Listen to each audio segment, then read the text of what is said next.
Hey, this is Matt once again. Welcome back to another video. This is another paid request, this time for Andrew. Thank you so much for that. For those that are interested in requesting pretty much any type of commentary, review, re-review, topic, reaction, ranking list, randomness, out of the blueness, pretty much whatever, feel free to send it either directly to my PayPal or join my Patreon. Both links are down below in the info box down below, and I will try to get to it as soon as I can. And this is for a commentary on True Romance. So let's get right into it. I'm paused at the beginning. Countdown. 3, 2, 1. Pressing play. Now, excuse all the background noise, my neighbor's roosters, all that jazz. I am watching on the Blu-ray. This is, as they call it, Director's Cut Blu-ray. And there are features on this. I would say the best one is there's a commentary with Quentin Tarantino. Which he's very talkative, informative guy. Talented as well. Now, by this time, Reservoir Dogs had come out, because that was 92. And then Tarantino had written this script. He had taken part in other scripts as well, but this one came out and was also a success. Directed by Tony Scott. May he rest in peace. Love Tony Scott. Big fan of his. Beverly Hills Cop 2, The Last Boy Scout. I think Tarantino, on this commentary, he praises... I'm not sure. He does praise some of Tony's movies, like Beverly Hills Cop 2. I know he's a fan of Days of Thunder, which I'm a fan of Days of Thunder. I think that is one of the better racing movies. And then there's stuff Tony did with Denzel, Man on Fire. I love Deja Vu. I think Deja Vu is a very underrated film. And Take Your Pill 1, 2, 3. I think it's a pretty decent remake. And this has a crazy cast. I mean, you got Christian Slater, you got Patricia Arquette, you got Brad Pitt, you got Gary Oldman, you got Christopher Walken, you got... It's just a crazy... Dennis Hopper. So you had a hell of a cast. You had a good script by Tarantino. And of course, with the success of directing Reservoir Dogs, writing with this film, that would lead to 94, Pulp Fiction. And then that definitely jumped Tarantino's career. But that's a pretty good track record. Is that Reservoir Dogs, you direct. This, you write. Pulp Fiction, you direct. Then soon after, you're writing and co-starring in From Dusk Till Dawn, my favorite vampire film. I like Jackie Brown. I like Once Upon a Time in Hollywood. I like... I'm not a fan of The Hateful Eight. I'm not a fan of Inglourious Bastards. I love Kill Bill. Kill Bill might be my favorite one he directed. And of course, right off the bat, in this opening, 3 minutes, we have a reference to Sonny Chiba. So you have Christian Slater being a fan of Sonny Chiba, may he rest in peace. As Sonny, he wanted to take this girl to a triple feature Kung Fu festival. And this girl I know I recognize. I've seen her in other stuff. But I cannot... I'm drawing a blank, but I know I've seen this girl somewhere.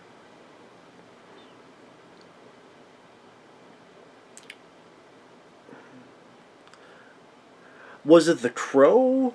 Did she play the mom of the little girl? And Eric Draven gets her arm and gets the drugs out. Was that her in The Crow? Which would have been after this? I'm not sure. But yeah, you got Val Kilmer.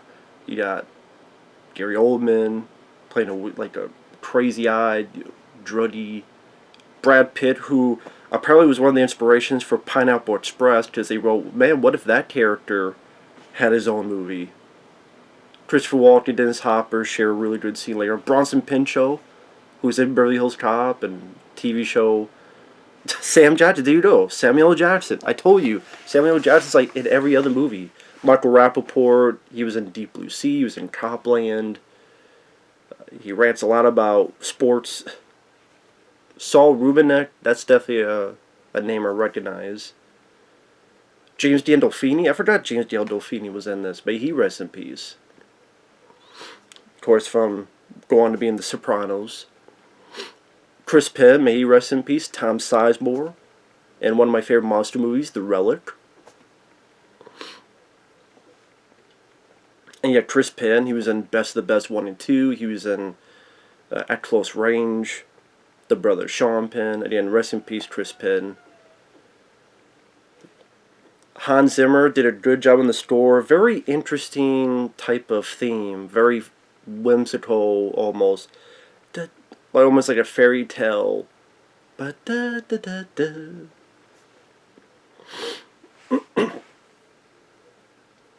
And this is not a film I have watched a lot. Oh, there you go. Bob and Harvey Weinstein. But I mean, they did produce a lot of stuff, but the thing is, like, the Weinsteins, even if you're taking aside all the shit that they did personal to people, even just as producers, there's so many times you hear stories about how they meddled into directors' workspace. You have to edit this, you have to re-edit this, you have to add this, you have to delete this. And apparently they were just pain in the asses to work with, because they thought they knew better.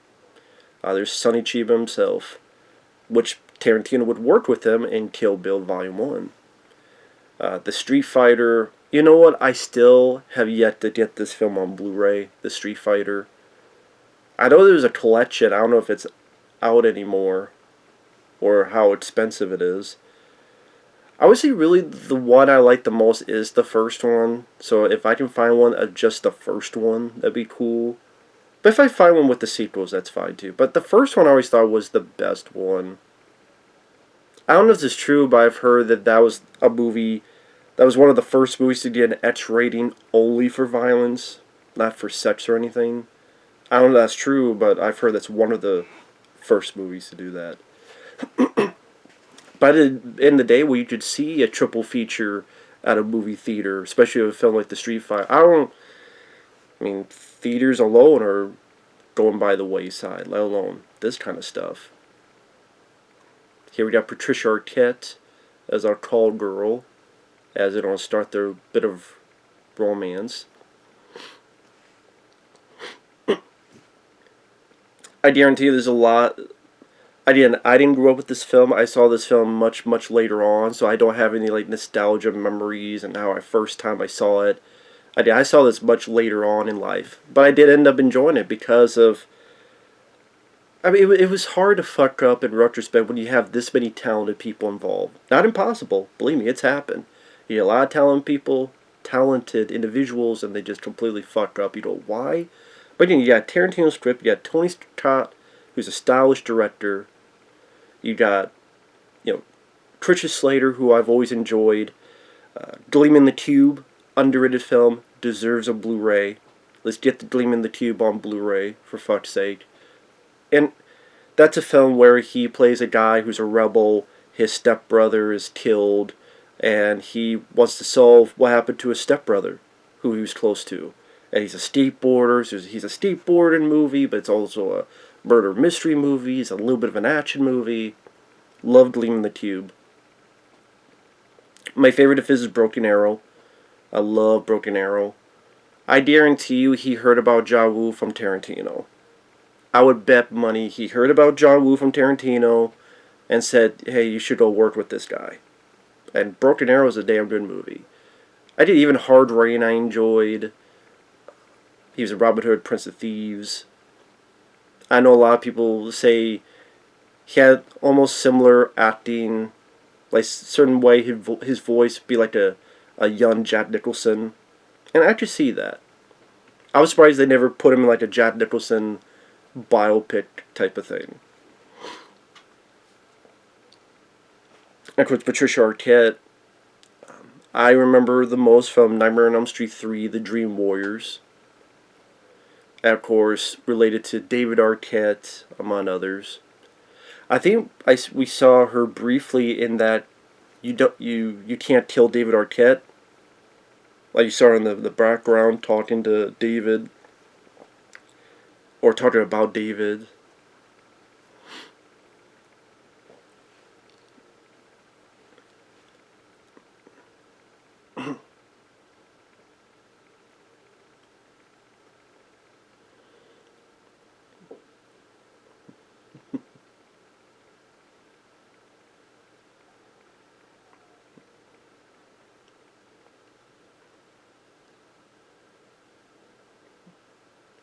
So they go. I mean, obviously her goal is to get him in bed for money, but then obviously that turns to a little bit again, from work to romance.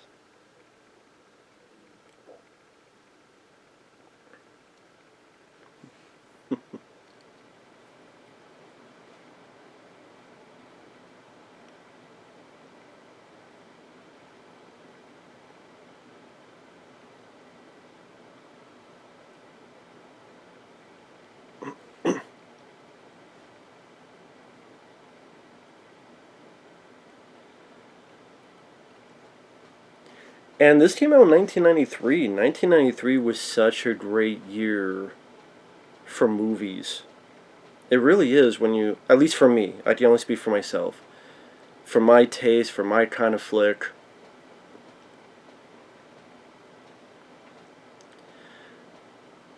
Because I look at this and I go, man, this is such a dingy looking comic book shop. Like, holy crap.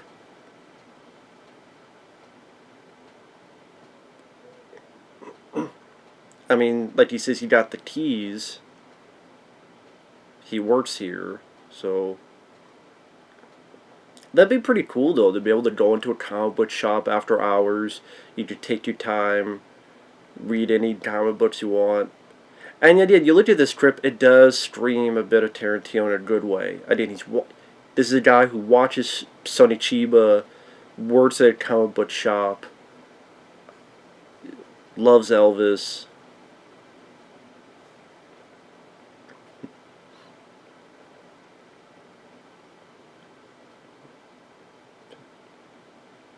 I am surprised Tarantino has not done a superhero movie, comic book movie. Maybe he wouldn't be interested. Maybe it's like, you know what? With how much they have of that in today's age, I'd rather do my own different, like, original stories. Which is commendable. But yeah, 1993, I mean, for me, you got Hard Target, you got Cliffhanger, you got Demolition Man, you got, you know, film like True Romance, The Fugitive.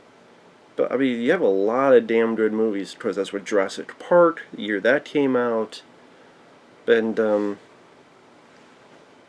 Last Action Hero, which I always liked. And yeah, this is obviously some Tony Scott style, having this whole scene in blue, bit of shadow there. You can barely see Patricia Arquette's goods. There, you know, I'm stumbling my words just looking at it. Beautiful lady, good actress. You don't really see a lot of Patricia Arquette nowadays. Like, I don't know what the last thing she's done. Christian Slater, if you see him pop up, it's in like a direct-to-video film, or he was in that Stallone film years ago, Bullet to the Head, or whatever the hell, crappy movie.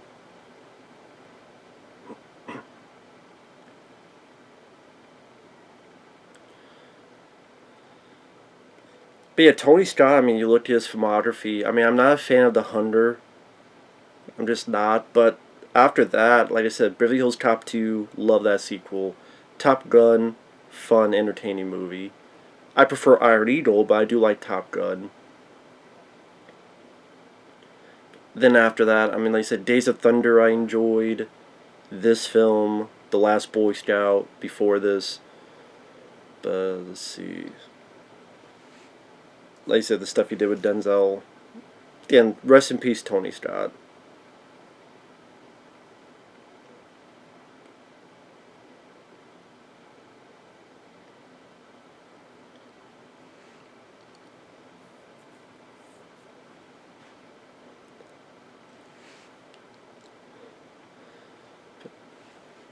See, like I wonder. I don't know if Tarantino says this in the script. I wonder if they're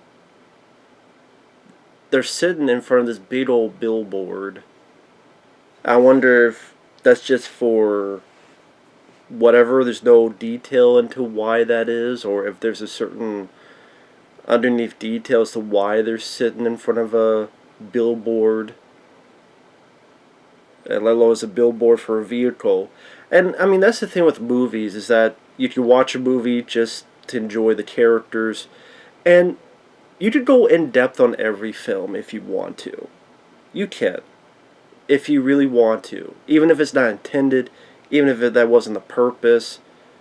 That's the thing with movies. You can interpret it really any way you want.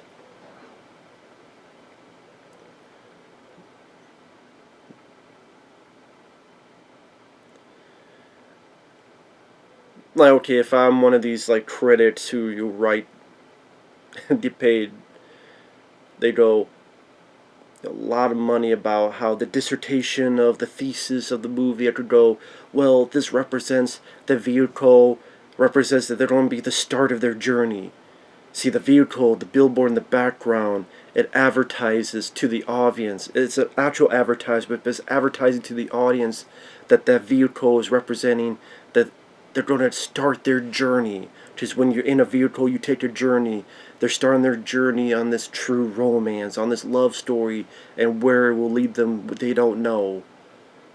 But because they're standing in front of a billboard, again, we need to advertise to the audience that, well, when you get in a car, they're getting to the fig, you know, figurative, thematic car of getting their journey on, and they don't listen to the journey, and they don't enjoy the journey or be afraid of the journey, or it's like fuck it. I just you hope you enjoy the characters and the dialogue. And you know what? These two had good chemistry with each other. They were natural. They worked well with each other.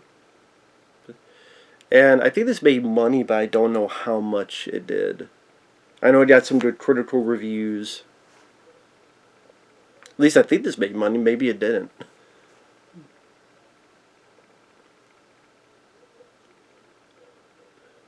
But I don't think it was like a massive flop or anything. But I don't know how much it made.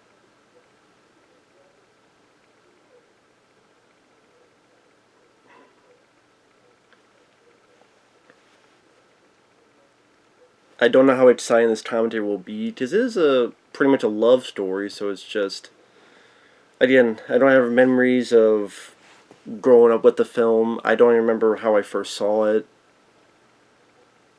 But it's definitely a movie a lot of people really dip behind. A lot of people, when they do their favorite 90s movie list, this pops up quite a bit.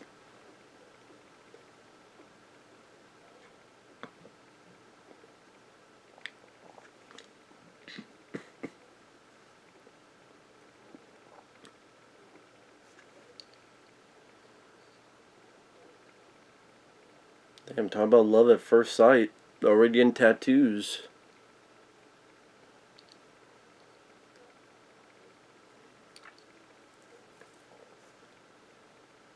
I guess in a weird way you just say this is like the opposite of natural born killers.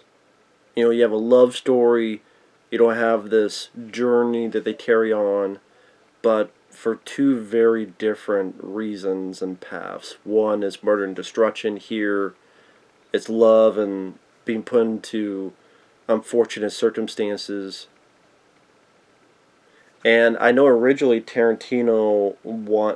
he wrote that Christian Slater's character died, and Tony Scott changed it, and Tarantino at the time wasn't happy about it.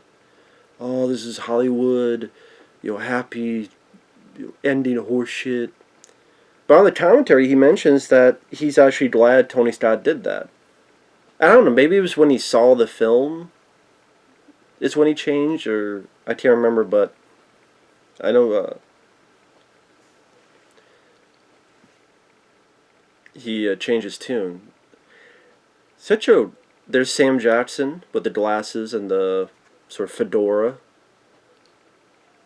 Which is funny because, in a way, this started the relationship between Tarantino and Sam.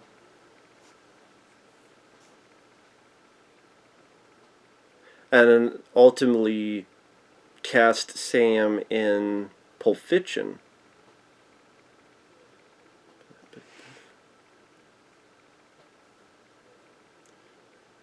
Which I think there's one story that at one point Lawrence Fishburne was going to be cast in Pulp Fiction.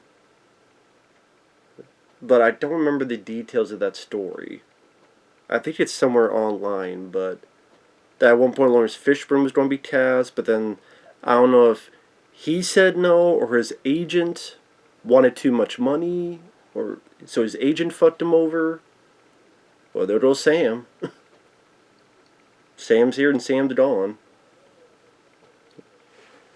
But this is before Sam was really famous. I mean, but by this point, he was taking really any role. He was the robber in Coming to America with Eddie Murphy. He would be in, a Spike Lee film.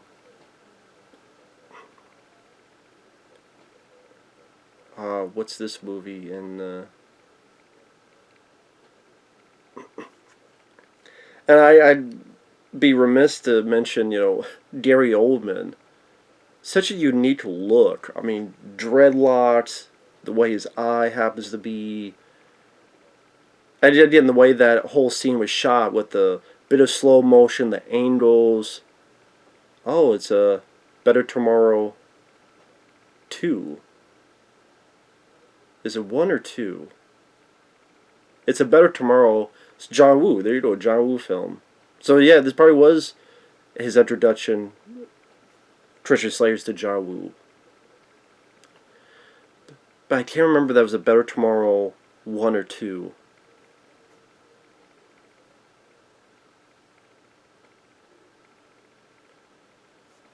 Well, I like a Better Tomorrow 2. I'm not a fan of Better Tomorrow 1.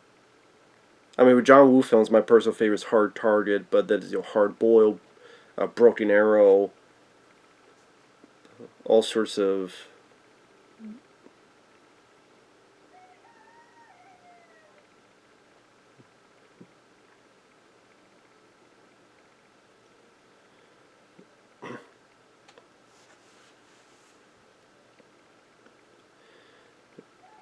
And here he's got this figure sort of talking to him, conversing with him, Elvis, however you want to put it.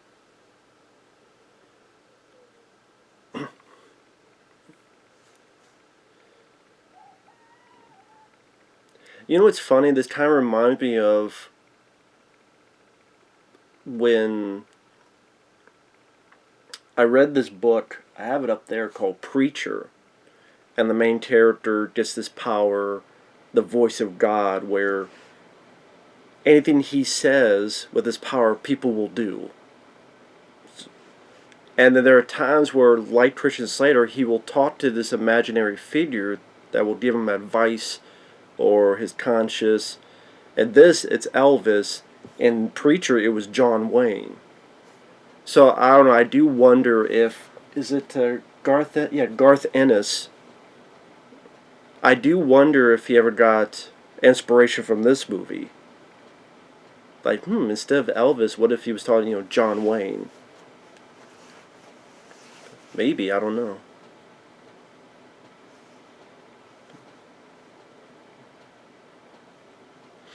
And pretty much here in the plot, Patricia Slater wants to take care of this pimp so that she'll be safe.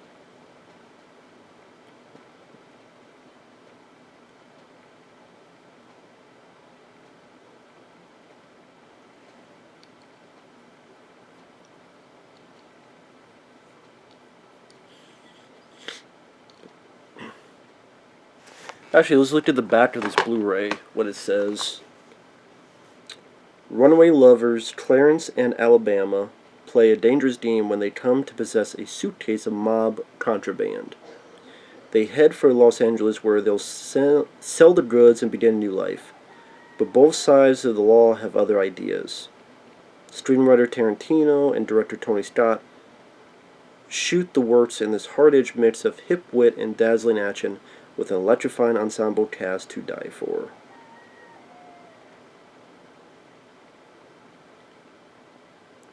And that's true. I mean, like you said, you look at this cast. You got Christian Slater, you got Patricia Arquette, you got Dennis Hopper, who's Christian Slater's dad, and he's a cop.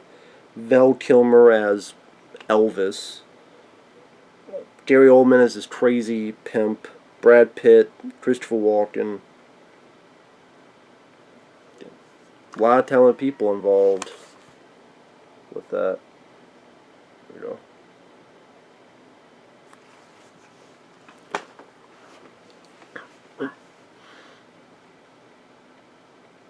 And it's Tony Scott, so for the most part, you don't need a good-looking movie.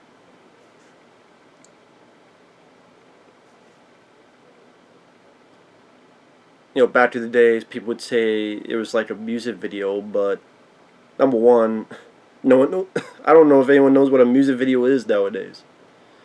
Well, sometimes they do it for YouTube. To be fair, sometimes they do make a music video, but they put it on YouTube instead of MTV. But MTV and MTV style was way different back then. I say even if you call it MTV style, that'd be misleading because they're very different styles. The way MTV was in the 80s and early 90s and the way MTV is nowadays. Two very different animals.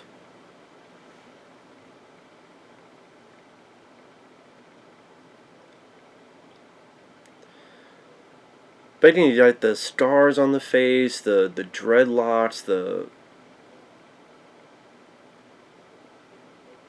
just a very different, very unique performance by Gary Oldman.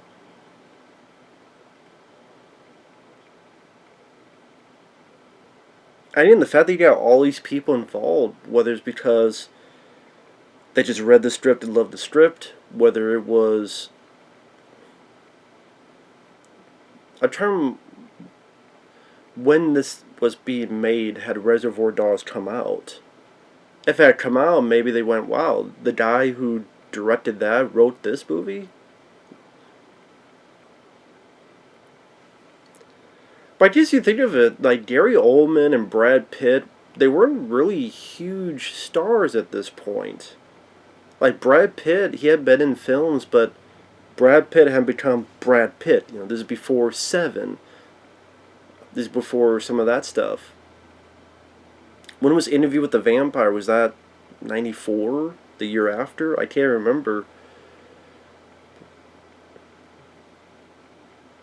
Like Gary Oldman, I mean, nowadays you think of Gary Oldman because of Nolan's Batman films and all of these other films, but Gary Oldman, by this point had done little bits here and there. Good actor, but I don't know if he was looked at as like a big recognizable name.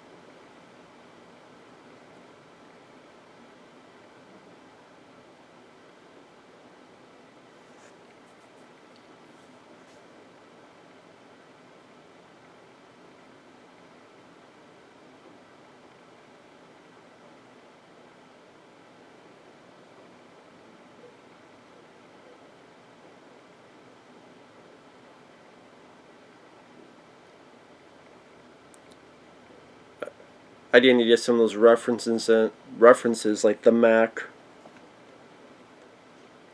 And this is a time when independent films, I mean, this is an independent film, but I'm just meaning these independent filmmakers were becoming more and more prominent. Like Tarantino was rising up, writing this, directing Reservoir Dogs, and then Pulp Fiction. Kevin Smith was rising up. I mean, Kevin Smith was getting around the time of writing Clerks and directing Clerks. And then they would lead to Mallrats and Chasing Amy, which I know Tarantino was a big fan of Chasing Amy. And I think like Kevin Smith and Tarantino did become friends. This is before Kevin Smith cried at like every trailer.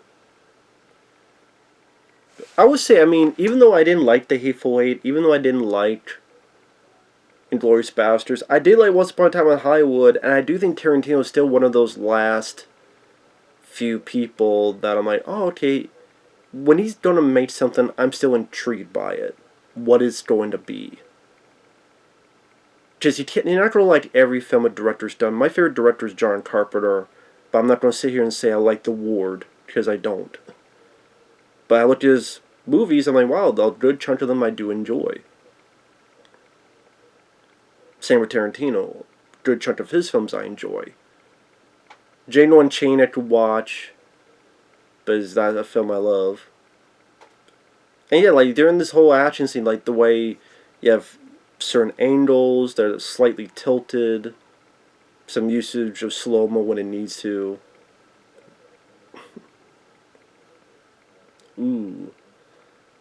Right in the clincher.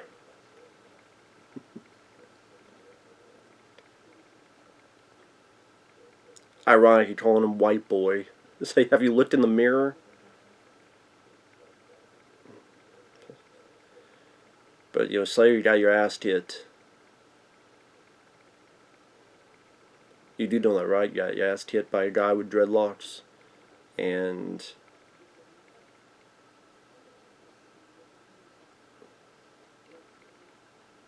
nothing wrong with dreadlocks, but again, with Gary Oldman, it's just a different type of look.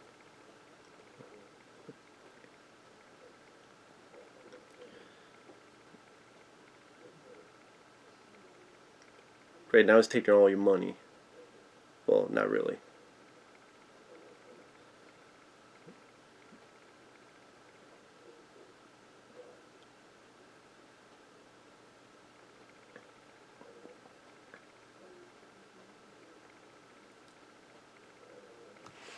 Now, there are. Now, yeah, with each year, there are films I enjoy. There's films a lot of people enjoy. It's just. And people say you just looked back in the past with rose colored glasses. No, that's your prerogative. That's not my prerogative. I look at films of this era and I go, the big blockbuster movies, you'd have a film like The Fugitive. Action movies, you'd have a film like Cliffhanger, Demolition Man.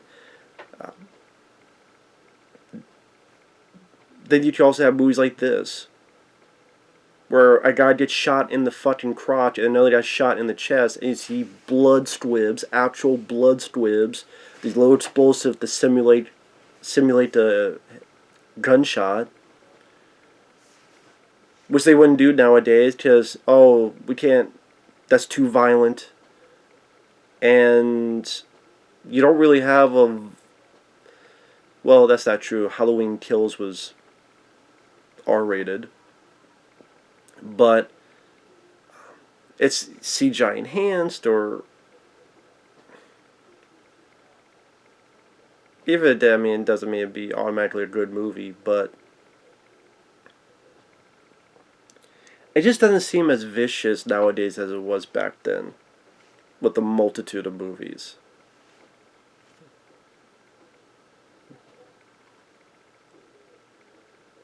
Now, it's ironic, maybe not ironic, but the glasses he's wearing look similar to the glasses Chow Yun-fat had in The Better Tomorrow that we saw on TV.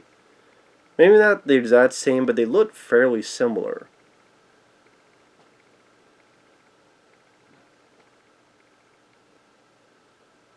Well, maybe not that similar. Maybe it's just because they're sunglasses.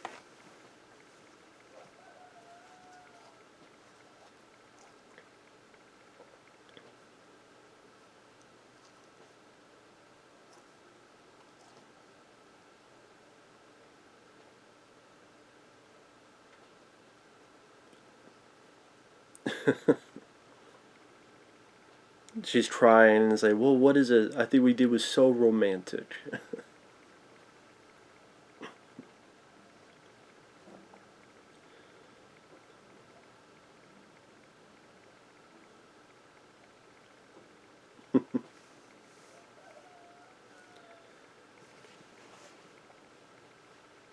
But yeah, it's one of those things that I didn't. The reason I complain so much about movies today is not just to complain. Number one, it's me being honest. Doesn't mean you have to agree with it. And number two is because, again, when you do look back at the movies, uh-oh. Yeah, that wasn't your clothes. Got the wrong suitcase. Of course, that's the bits that belong to the mob and is going to get them hunted down.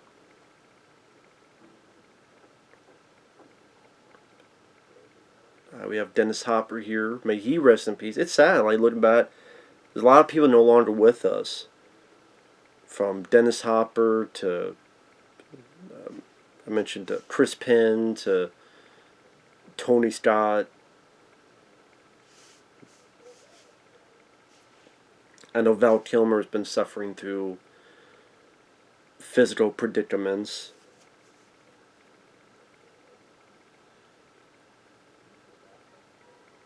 I didn't notice their car was purple. Car looks like the Joker car.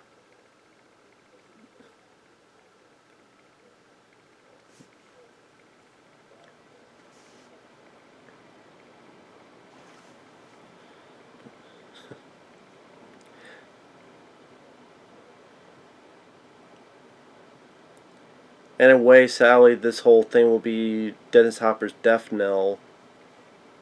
Because he'll be talking to Christopher Walken, but he's not going to give up his son.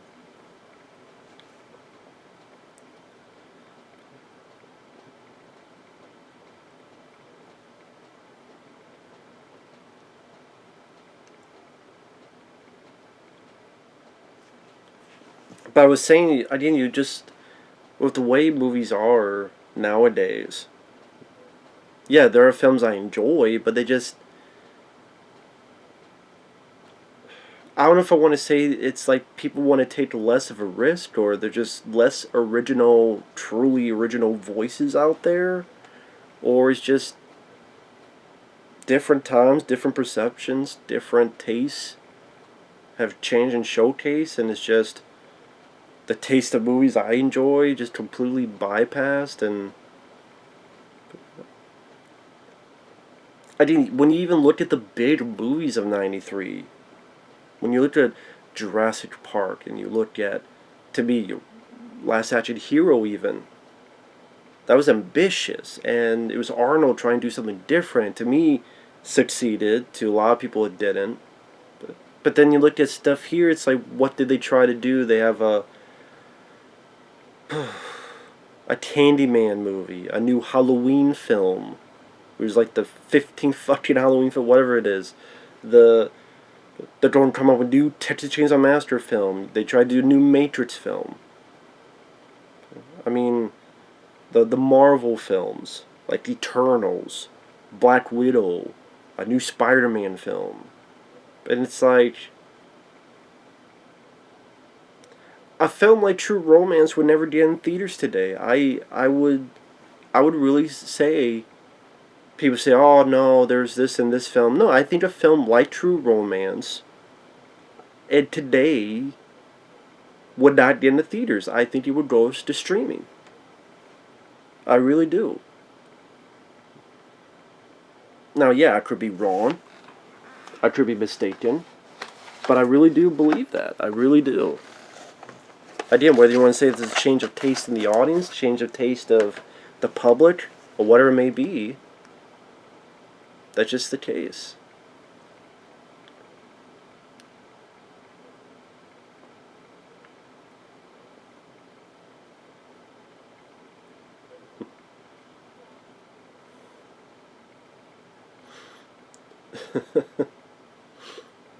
But slow it down, man.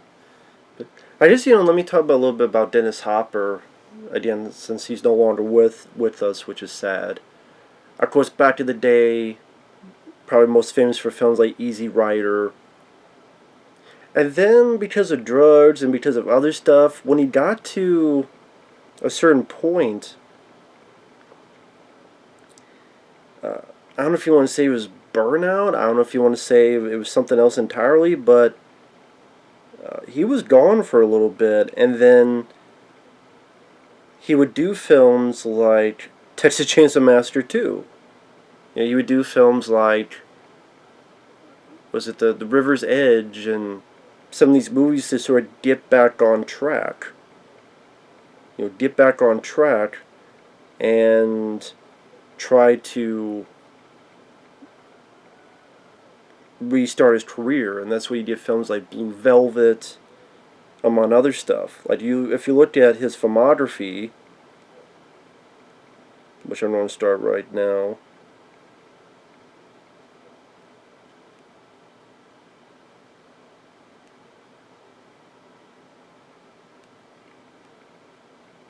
This is a guy who played a goon in Rebel Without a Cause and Giant. He was in Gunfight at the OK Corral in 1957.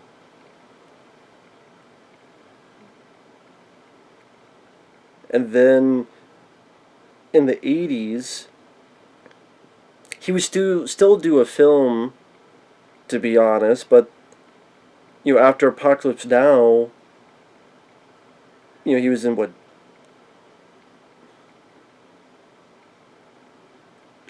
Jungle Warriors, and he was only in deleted scenes. Something called The Inside Man, something called White Star, films I know nothing about. And then 85, My Science Project, 86, Chainsaw Massacre 2, 86, River's Edge, 86, Blue Velvet, Hoosiers. 86, Chainsaw Massacre 2, River's Edge, Blue Velvet, Hoosiers. I'm sure he would say that Hoosiers was his comeback.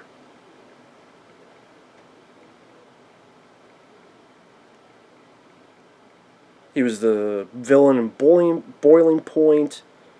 The same year, he was in Super Mario Brothers, which I know he wasn't a fan of, although I liked it. And then the next year, he was in the film Speed as the villain.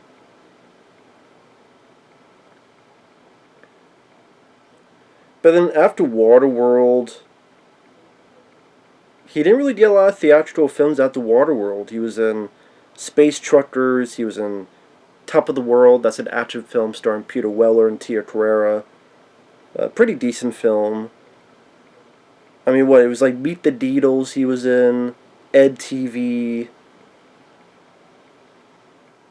Knockaround Guys, and a lot of The Crow, Wicked Prayer, I forgot about that. But a lot of films you would not recognize. Like Hell Ride, Sleepwalking, 10th and Wolf, House of Nine. I mean, probably the last film you'd recognize is Land of the Dead with George Romero. But yeah, damn good actor. Always enjoyed him as an actor. He did a good job here.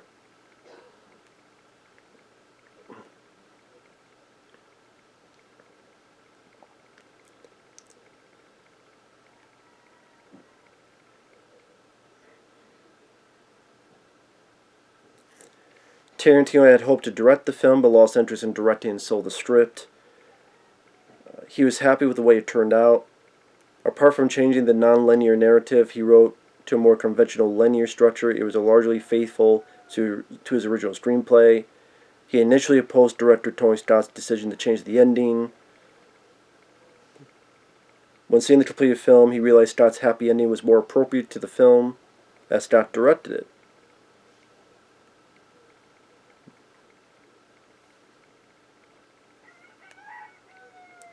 It got a 93% of Rotten Tomatoes. Although Cinema Store, which is like audiences giving their scores, they even gave it a B-. I don't know why. Box office. Oh, okay, so I was wrong. It was a box office failure. I'm glad I looked it up. This was a box office failure. It made only $12.6 million. So this was a bomb. Well, that's why, they don't want to make movies like this, because when they come out, they bomb, people don't see them, and then, they find them later. Which is why Hollywood goes into business and doing... Because even the bad comic book superhero movies, they still do some business. But, I mean, this is definitely a film that has grown as the years have come and go. And it's funny how you get a box office flop, and yet it's more beloved than a lot of big box office hits. But that happens a lot with a multitude of movies.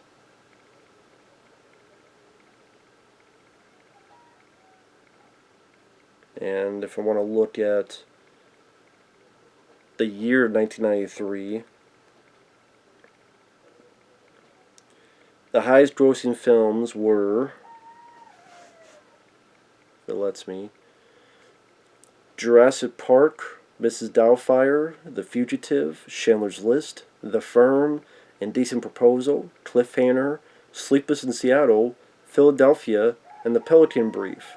Now think about that. These are the 10 highest grossing films of 1993. There's not a sequel, there's not a remake, there's not a comic book film. Jurassic Park, Mrs. Doubtfire, The Fugitive. I guess you could say that's based on a TV show, The Fugitive. Schindler's List, The Firm, Indecent Proposal, Cliffhanger, Philadelphia, The Pelican Brief. Now, let's take a look at 2021.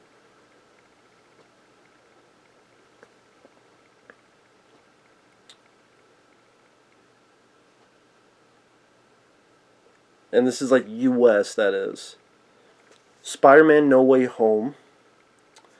James Bond's No Time to Die. Fast and Furious 9. Venom 2 Let There Be Carnage. Godzilla vs. Kong. Shang-Chi. Eternals.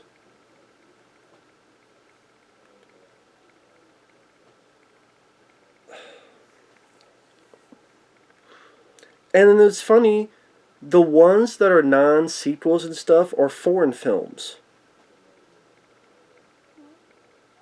Like in China, they did a film called The Battle of Lake Changjin. Chinese war film. Choi Hart was one of the directors. Or a film called Hi Mom, which is a Chinese comedy. And they made a lot of money in their own. So even China, they're like, we want to make original films.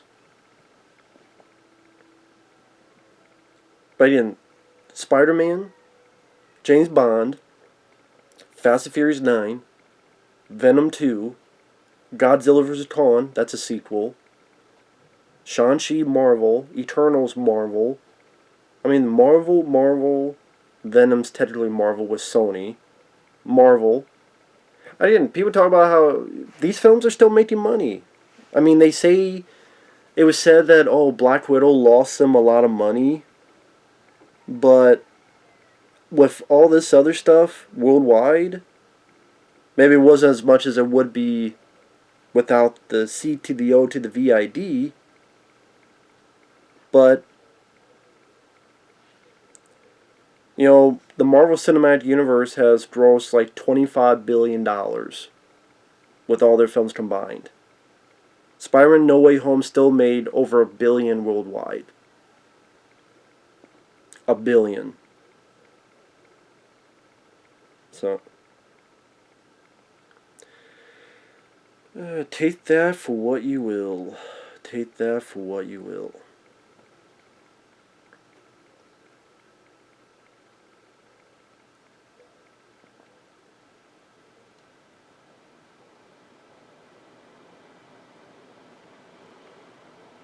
And like even the critical darlings, like what do we have?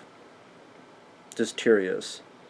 Will Smith won for King Richard. This is the Golden Globes. Nicole Kidman, Andrew Garfield. Will Smith won for King Richard. Nicole Kidman won for Being the Ricardos. Drama, The Power of the Dog, whatever that movie was. Musical or comedy, West Side Story. Andrew Garfield, Tit Tit Boom.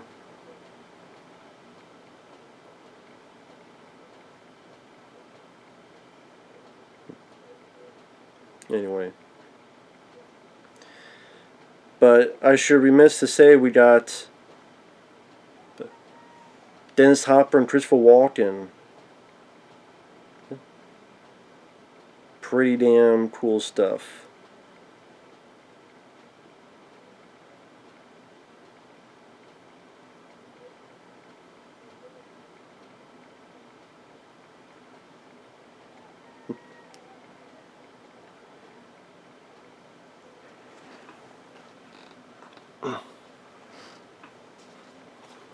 I mean, the fact that you get Christopher Walken and you get Dennis Hopper in the same room, in the same stream, that alone is pretty damn epic.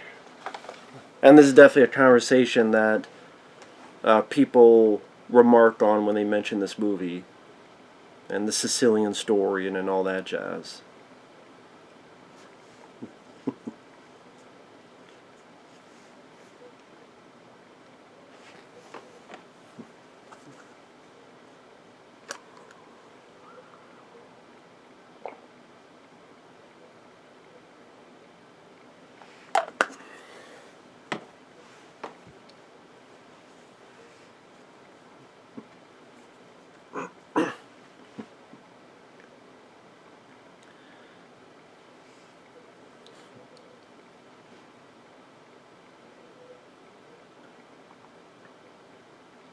And sorry the counter isn't much because I don't know really what else to say. I'm 50 minutes in. I'm kind of already at a loss of what else to talk about. So again, I apologize.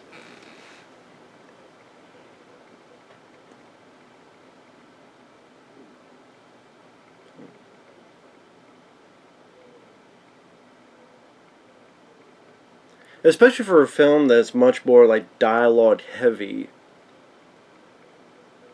And there's only so many ways you compliment the dialogue.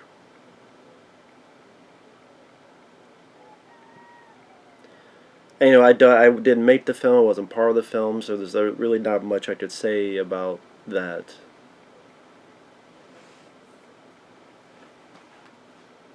I mean, Christopher Walken, another talented actor. There's a guy who was in The Dead Zone, Teen of New York. Nowadays, he's kind of looked at as a meme, or kind of looked at as like a joke. But back then, very different. People took Christopher Walken seriously as an actor. But then, I did maybe start with Saturday Night Live and, the way people would mimic the accent and the way he talked, his mannerisms. And then, Christopher Walken wanted to take a little, fun. He did that one music video where he did the dancing. You could call it this or you could call it that. You could call it this, you could call it that.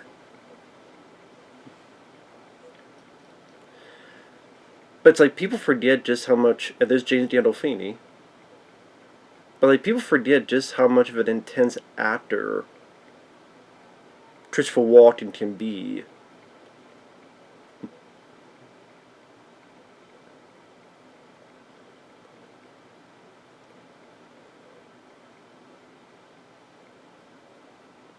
And that actor talking on the right, I think he played Moe on the TV movie The Three Stooges. I think he's also the same guy that Ben Affleck in Daredevil beats and lands on the subway track. So you see that? That ain't heaven. And then, gets run over. I believe that's the same actor. I think it's Paul Ben Victor. I could be wrong. It might be someone else, but it looks like him.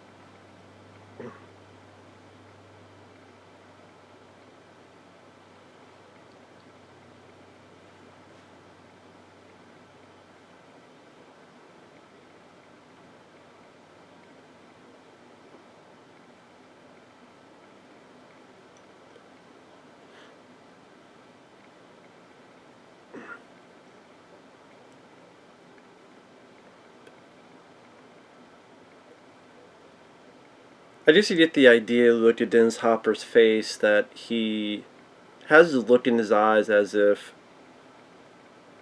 he knows he's not getting out of here alive. Like, he knows he's not getting out of here alive, and he's kind of having this sad deception of that. And he's like, okay, if I'm going to die, so he has this sad look in his eyes, and then it's like, okay, if I don't die, I'm gonna fuck with this guy. Sort of die on my own terms. Again, before he got the cigarette, you look at Dennis Hopper's eyes, it's sort of like he knows he's not gonna get out of this. And then when he gets the cigarette, it's like, okay. And now there's a little bit of a playfulness.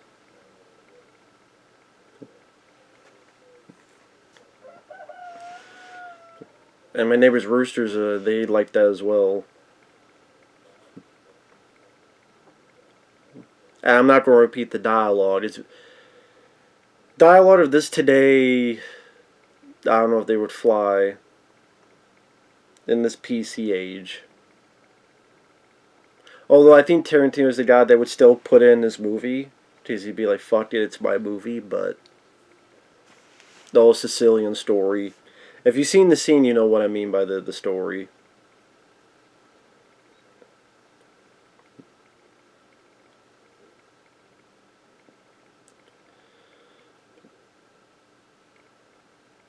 Also, the lighting, not too bad.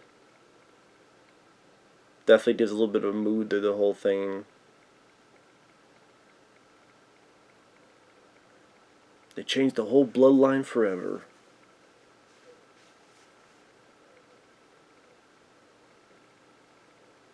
That's why blonde hair and blue eyes became black hair and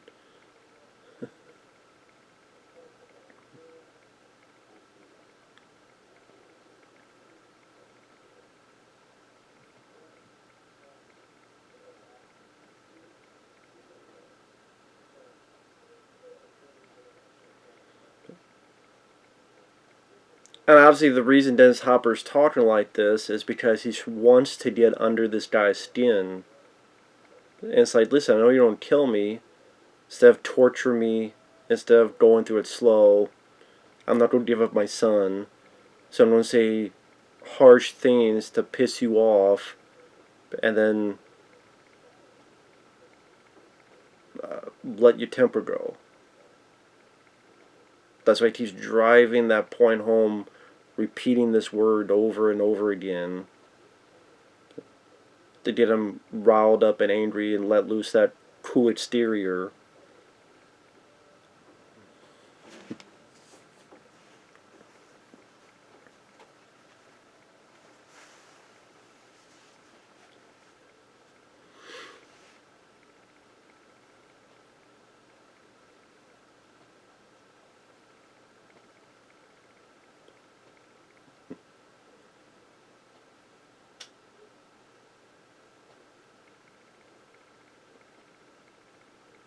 You see, you tell Christopher Walken's character just completely pissed off about this.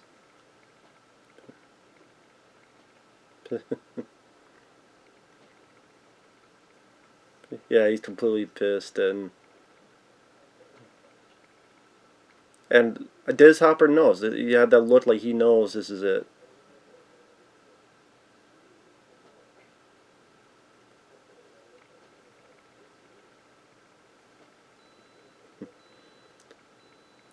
I haven't killed anybody since 1984.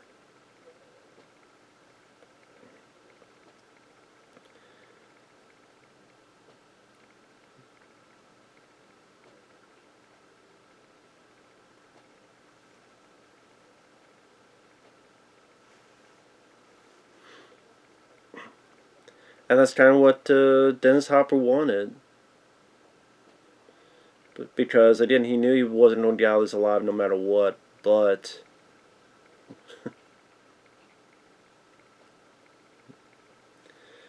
he knew there was no other way. But of course, now there's something on the fridge that tells the whole thing.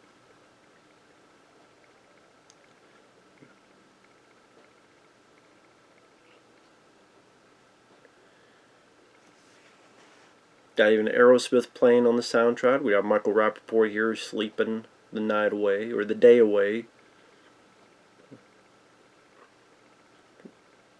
And there's Brad Pitt.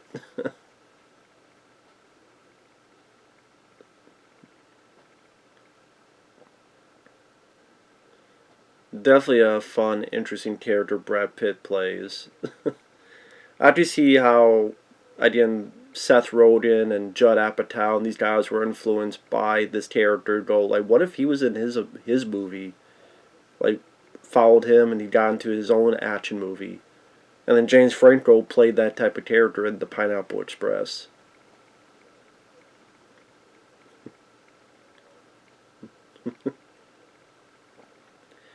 Just a guy that like never gets off the couch.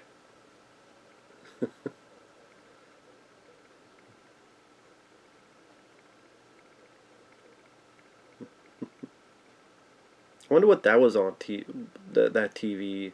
There's a woman like screaming, ah.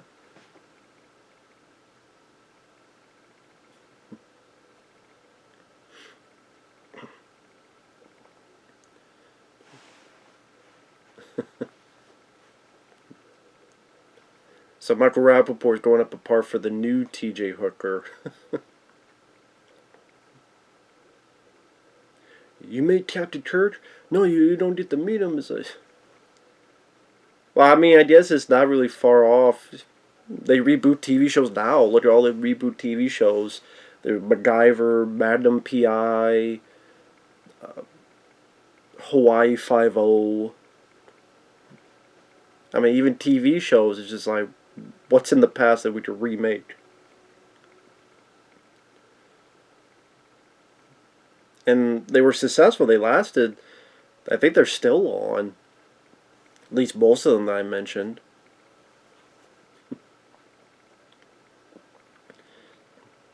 Nope, it's not real. It's all sugar.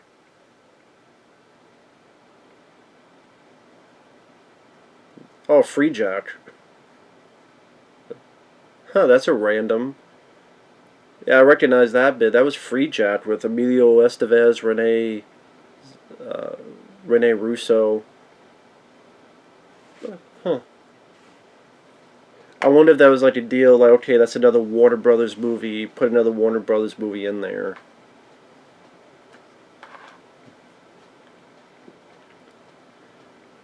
Wonder if it was one of those things that Warner Brothers said, okay, you have these other, movies, you have this other stuff. Did you put one of our movies in there? Oh, okay, fine.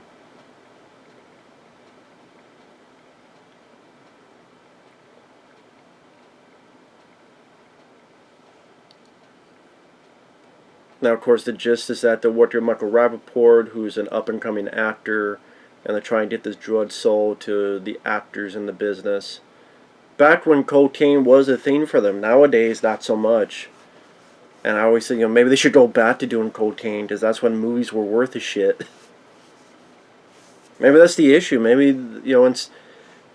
if we're doing cocaine, you wouldn't be on fucking Twitter bitching about all this other shit. They'd be too... That's the thing, they wouldn't be on Twitter. They'd be too busy looking for cocaine. So maybe they should go back on it and shut the fuck up on Twitter with your tweets. Fuck your Twitters, fuck your tweets, and fuck your teats. Just don't do the cocaine them and make better movies. That's what I care about. I think it's what a lot of people care about. Fuck's sake. I mean, for fuck's sake.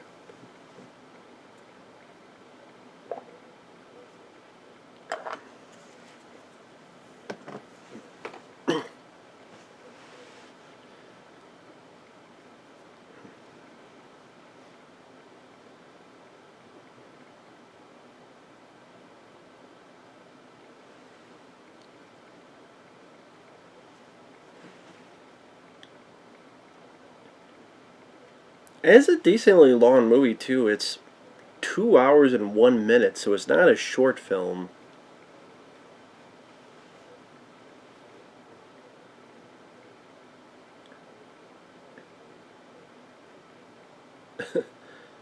Apparently, so he got a letter and Brad Pitt smoked the second part of the letter, so he didn't read it.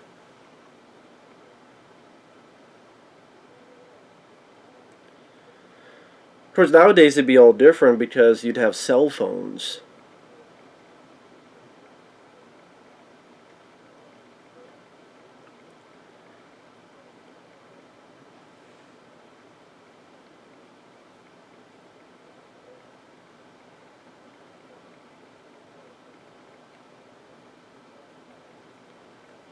There's Bronson Pinchot.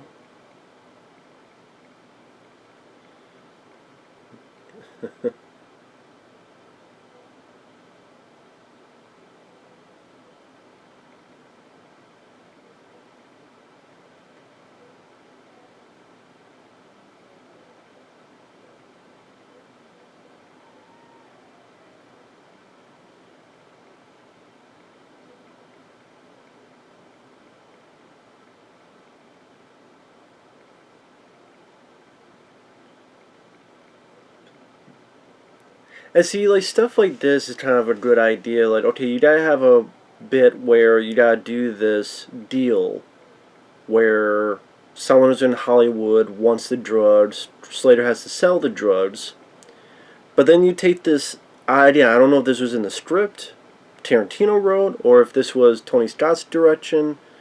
You know what? You have to have this exposition. You have to get this out of the way where you do this deal. Do it on a roller coaster, because at least you have a bit of a different, interesting, fun backdrop for this stuff. I mean, if it was just in a coffee shop, if it was just in an apartment, if it was just in a warehouse, it was at this guy you brought to Pincho's apartment, okay, it'd be typical, it'd be basic, but it's like, you know what? If we're going to have this, let's take it place on a roller coaster.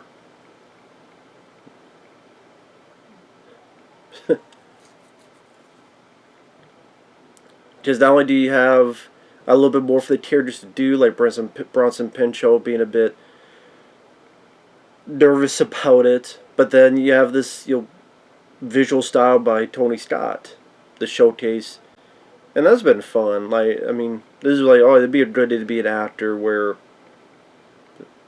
especially like Patricia Arquette and Michael Rappaport. Okay, so you guys are in the back and ride this roller coaster, and how many times they rode the roller coaster? Was it once? Was it twice? Was it 3 times?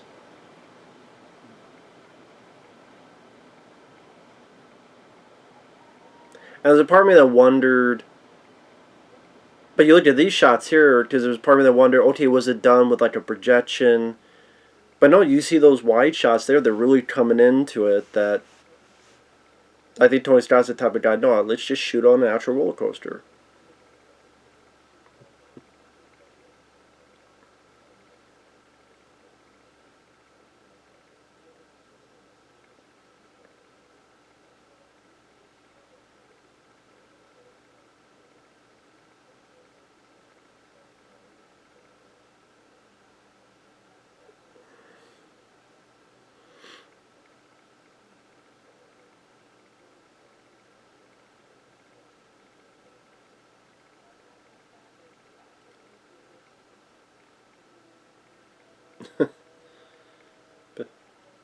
But that's funny.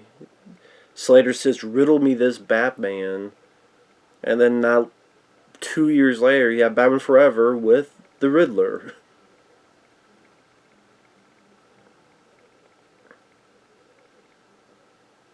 I was surprised Christian Slater was not in a Batman film in some capacity. Of course, with how many damn Batman films they make nowadays, surprised more people aren't in them.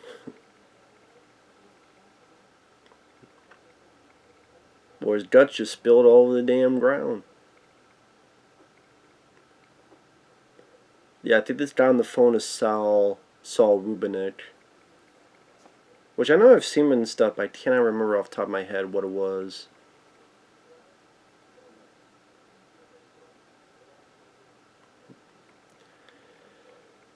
And see, back in the day, this is how we had to do phones. We didn't have, I mean, you had a car phone at most, but you had to go to this thing called payphones. Nowadays, I'm sure people are like, what the fuck is a payphone? What the hell is this contraption? I don't even think they have any payphones anywhere. I don't know, maybe if you live in a city.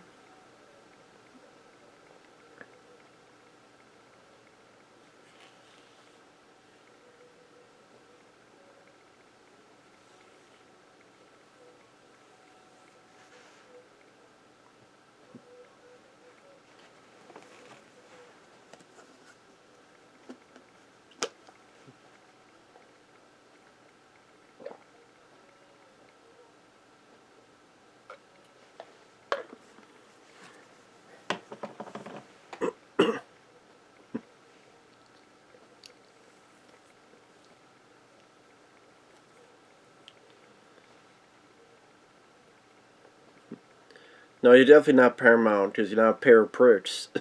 Well, they are a pair of pricks, so maybe they. You lied, you are Paramount because you are a pair of pricks. At least these Hollywood guys. But that's the thing, it's like, that's what Tarantino. He does it nowadays. Heard it in Once Upon a Time in Hollywood, but even back here, where it's like, okay, we gotta do this drug deal. Let's talk in movie terms, and Paramount, Dr. Zhivago, all that jazz. Of course, they're doing this in case a fear of the phone being bugged.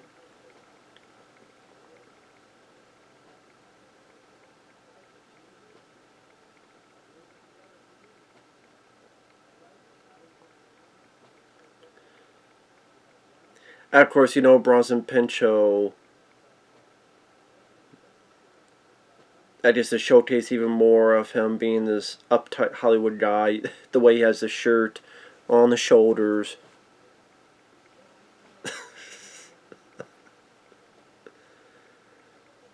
I'm laughing because Bronson Pinchot, like the guy said, "Who the fuck is Dick?" And Bronson Pinchot misheard it. You want me to suck his dick? No, who the fuck is Dick? Oh. That's Michael Rappaport's character, whose name is Dick.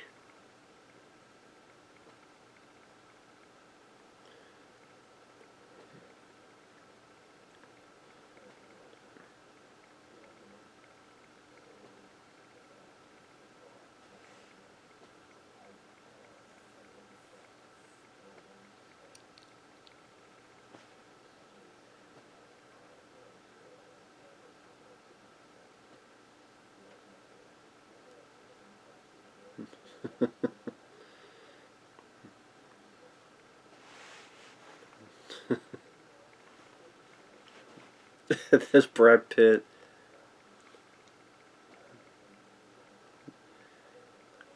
Damn, Free Jack definitely got some. Well, I can't say promotion because the film didn't do anything, but. When did Free Jack come out? Was that 92 before this?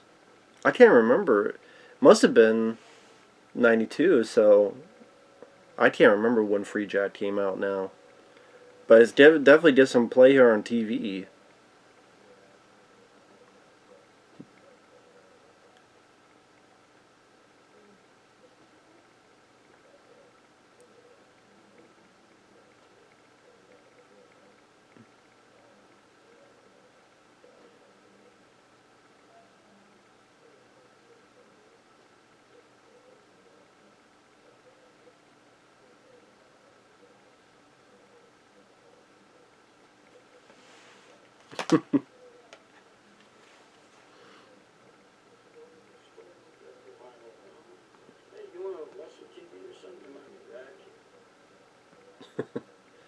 I think just the fact that just Brad Pitt, just how nonchalant whatever it is goes. He just lying on his couch and just relax and does what he needs to.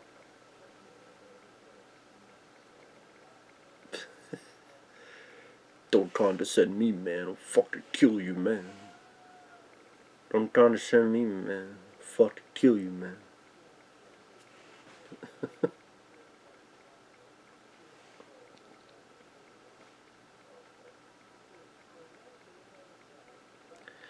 But I guess that is one thing is, finding out that this film did bomb. I mean, sadly, that is a common trope. That has been a very common trope throughout the years. How many films have we looked at that we think are good, solid, or fun, or classic, or well written, and all that jazz? Some of them do become hits, of course, but there's a lot that just don't. From John Carpenter films like The Thing and Big Trouble in Little China, to even action films like Dread. You have this film that didn't do, just so many films that didn't do well, and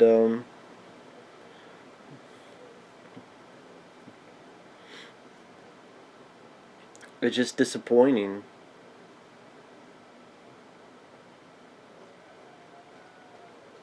That I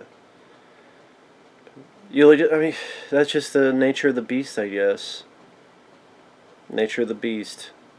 Either marketing, either different taste, either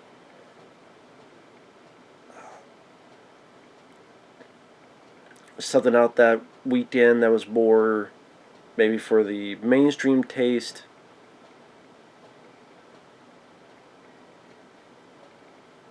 Or all the above, I don't know.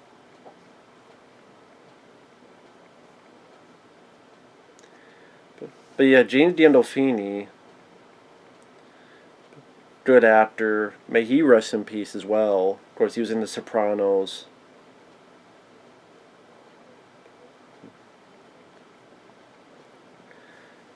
By this point, I mean, he had been in other films too. But yeah, he always popped up and was an actor that definitely had intensity to him. Yeah, you know things are not going to end well here.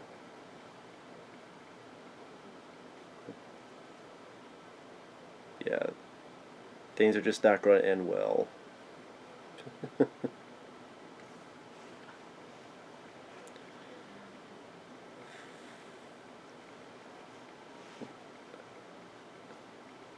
There is this nice job of this rising tension where you know something's going to go awry. The way, there you go, punched her right in the face.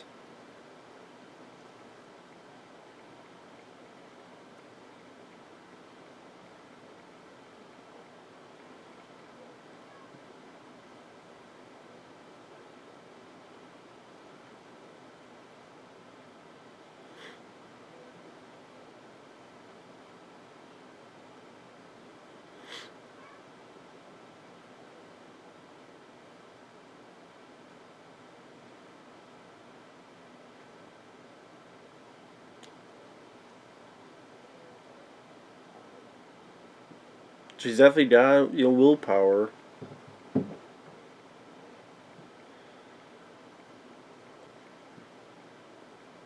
And it's hard to watch, and it's supposed to be hard to watch.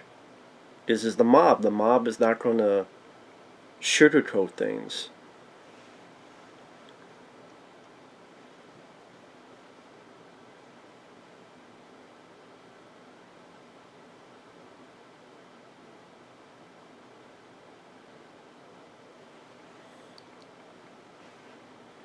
But damn.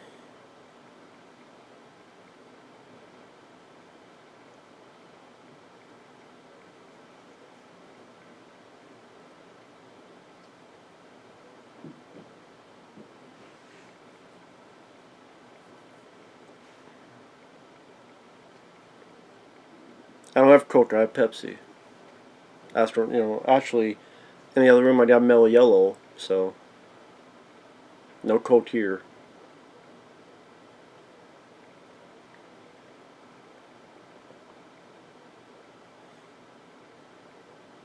The Coke you sit up your ass.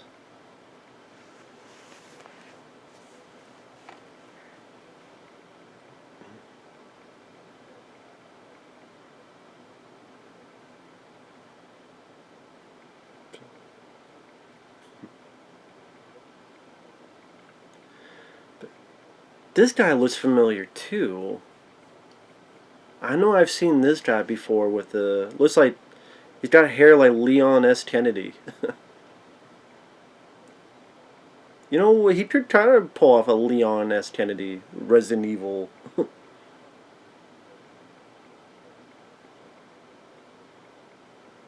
yeah, this is definitely an actor I do recognize from other stuff. I cannot remember what though. And of course, that scene's put in just to infuriate the audience even more. Like, come on, dude, stop fucking jaw jacking and get back home, or get back to the motel.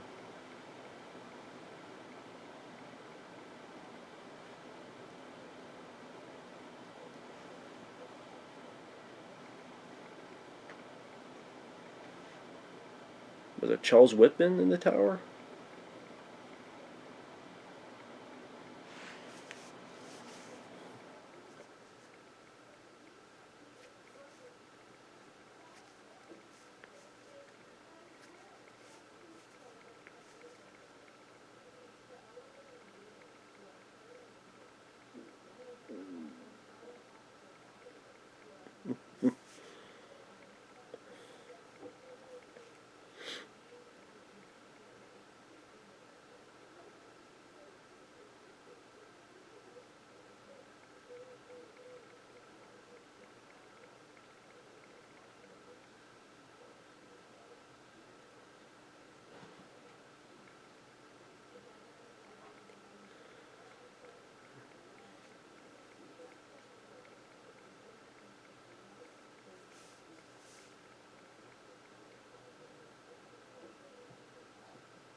I don't know if that's going to do anything to that big boy, but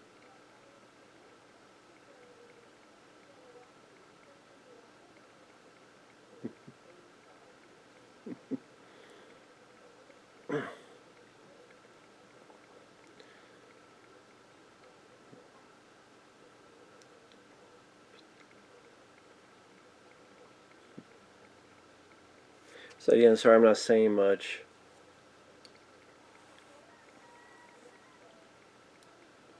I was waiting for James Gandolfini to get a comeuppance here.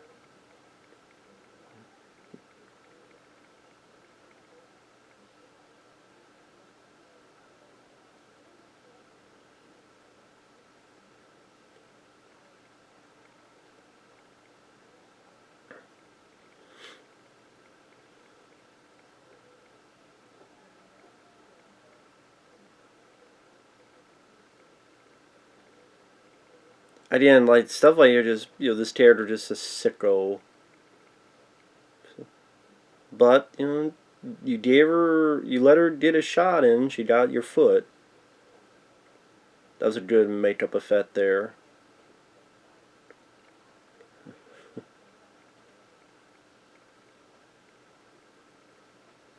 With the thing being pulled out of the foot.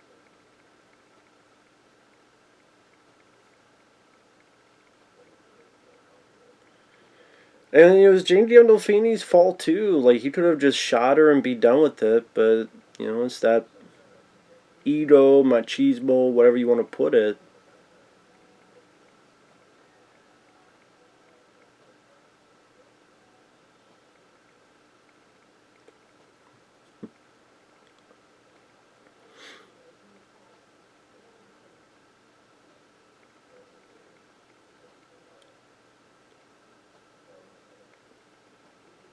There you go, blind his ass. There you go, get the fucking. I'm sure Tarantino was happy about that because I know one thing he doesn't like is when you get the bottle and you hit it and it breaks. He's like, I don't know if that would have. Ooh, I forgot about this. Damn, flamethrower to the face. There you go.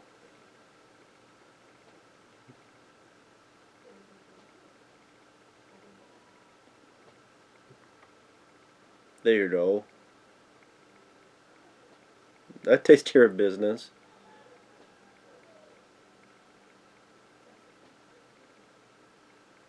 Now she's pissed.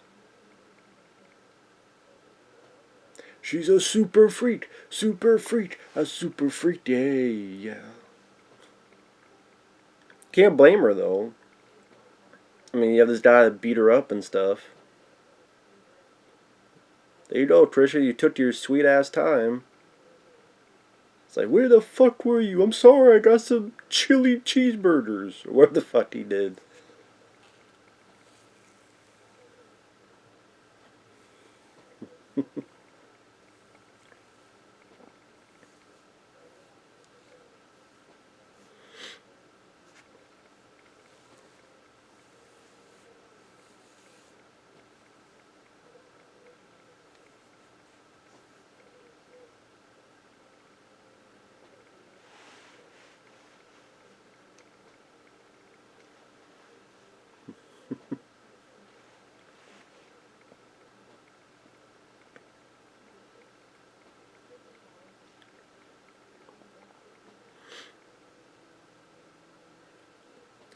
Yeah, pretty good soundtrack too. I would say a pretty good soundtrack. Why would you want to get a blowjob while you're driving anyway? Just pull off to the fucking side of the road, man. It would have been that much easier. Just pull off the side of the fucking road. Idiot.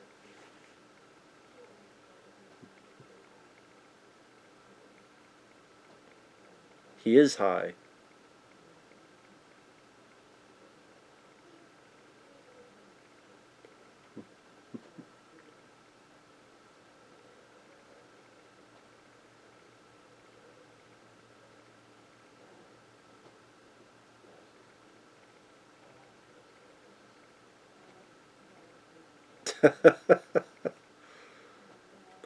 Oh my god.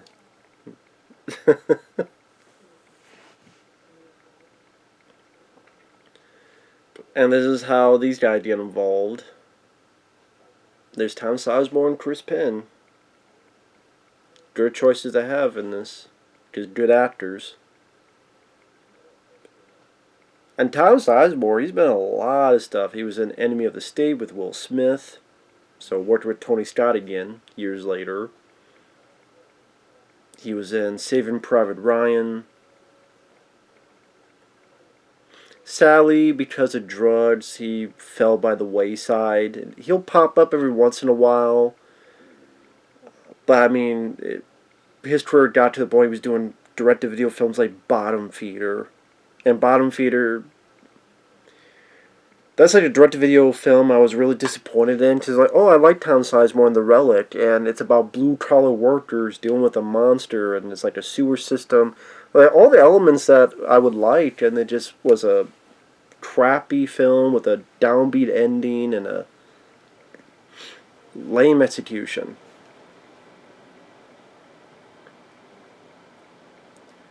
Now, this captain here, I know Sally he's passed away, but I'm trying to remember his name. He was in Death Wish 3. He was the cop that would eventually help Charles Bronson in the finale of Death Wish 3. He's been in other stuff too, but that's the movie I think of the most when I see this idea of this captain.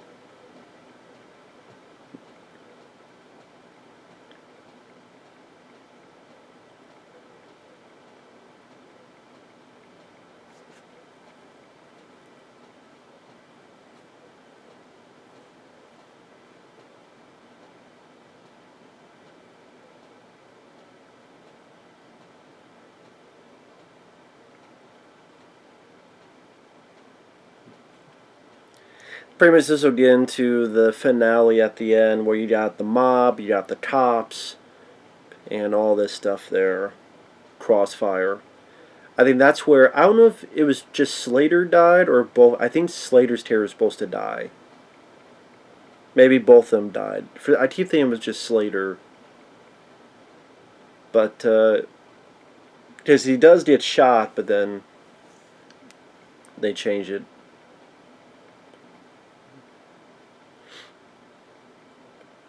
And you tell that Tarantino, for that finale, wanted to invoke a little bit of that Mexican standoff, like something you see, maybe some John Woo films, something of that nature. I just now that I think about it, that's kind of the way Enemy of the State ends. So in a way, Tony Scott kind of ripped off the ending from this movie for that movie, because that's another movie where you have your lead character stuck in the middle while two opposing forces blast each other in one location. So I didn't even think about that. I just, a lot of people didn't see True Romance when it came out in theaters, so let me take that and put it in a movie that, because it's Will Smith, more people did see in theaters. Because that movie made like $100 million in the U.S. And I like Enemy of the State. That's one of my favorite Tony Scott films. It's hard to pick my favorite. I would probably say Beverly Hills Cop 2. But The Last Boy Scout is close. Enemy of the State's really close. I would say, yeah, Beverly Hills Cop 2, The Last Boy Scout, Enemy of the State. Then I would go with Deja Vu, because I think that's an underrated one. And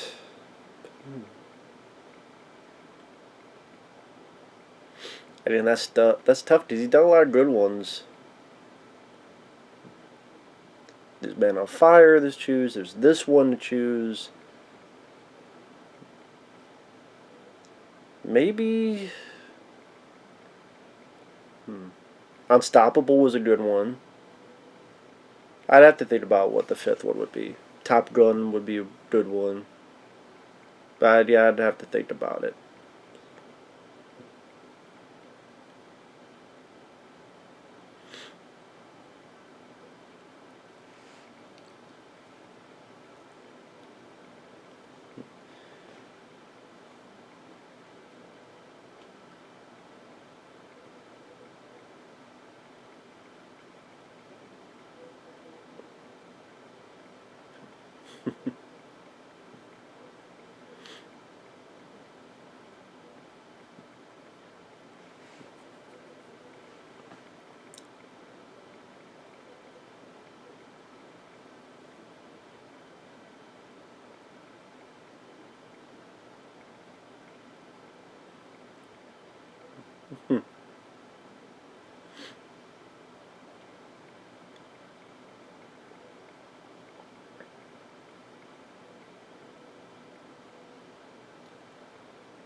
Yeah, Brad Pitt's character never leaving the place, always watching TV.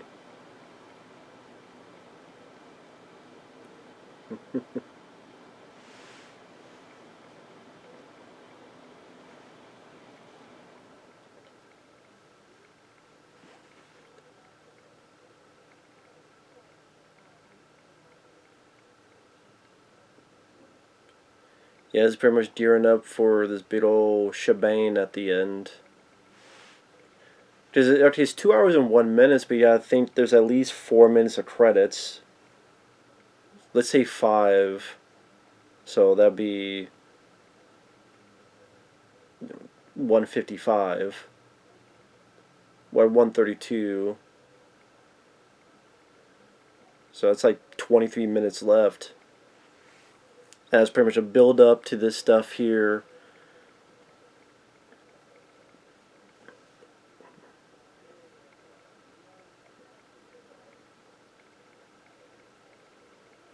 I don't know, maybe it was the marketing, because you looked at this poster. This poster doesn't really tell you much about the film. Like, this poster, I would say, is very generic.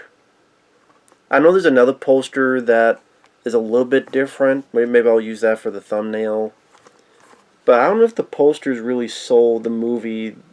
Although I guess I'm kind of wondering, how would you sell the movie? And Patricia Slater was never the biggest star. I mean, Broken Arrow, I love.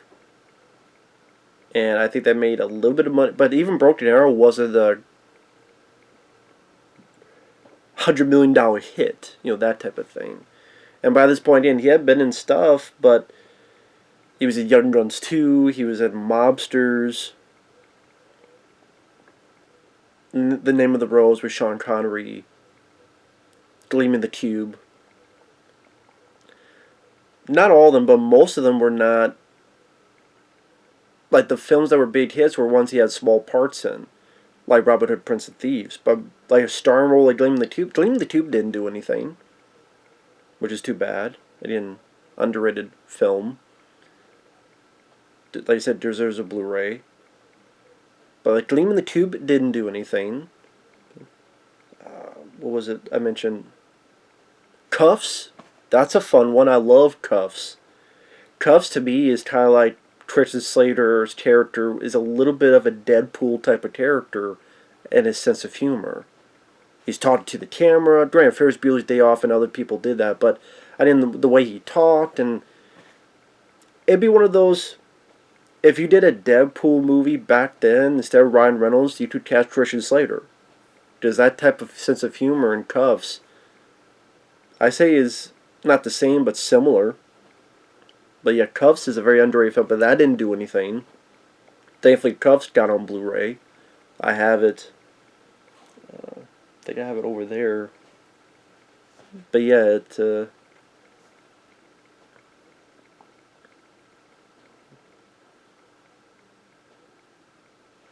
he wasn't a box office star. He was an up-and-coming guy that people hoped would become a box office star, and that's why they kept casting him and stuff, hopefully thinking that this one will be the breakthrough. And, he's a good actor. I always thought Christian Slater was a good actor, but again,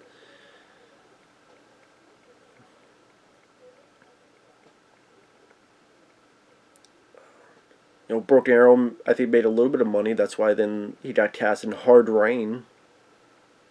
But then that film was a big bomb. But yeah, a good cast, but the cast are not like box office. And then back then, that's when it mattered.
I mean, Slater is right in his presumptions. Todd Sizemore just.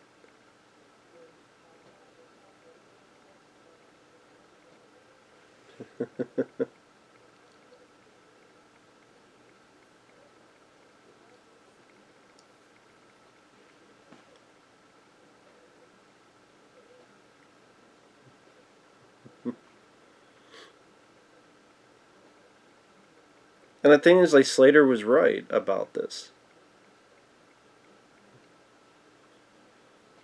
Tracy Slater was right to doubt it, and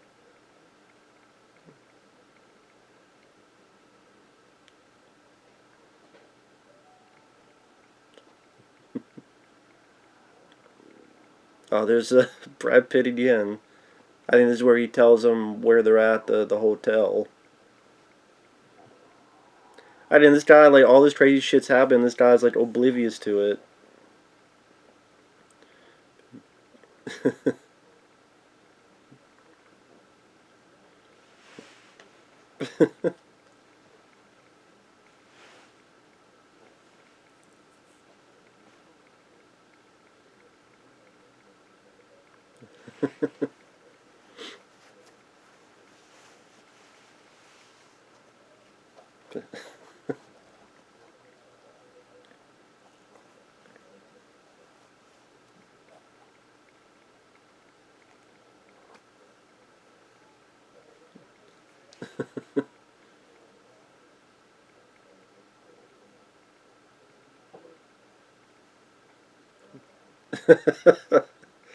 He's trying to talk to him, and then the shotgun. Okay, never mind. We go.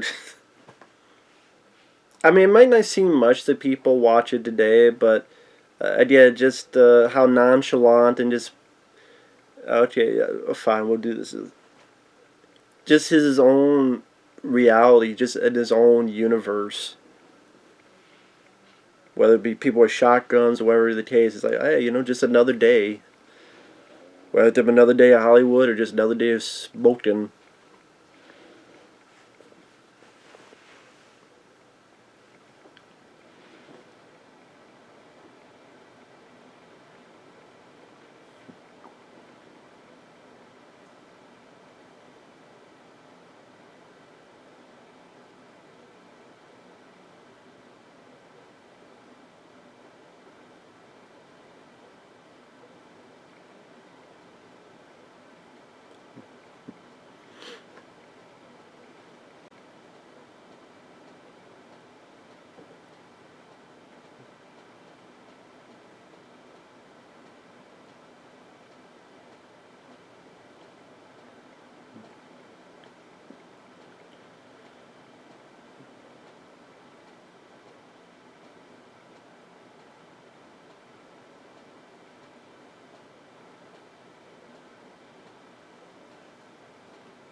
I forgot Christopher Walken did not show up again.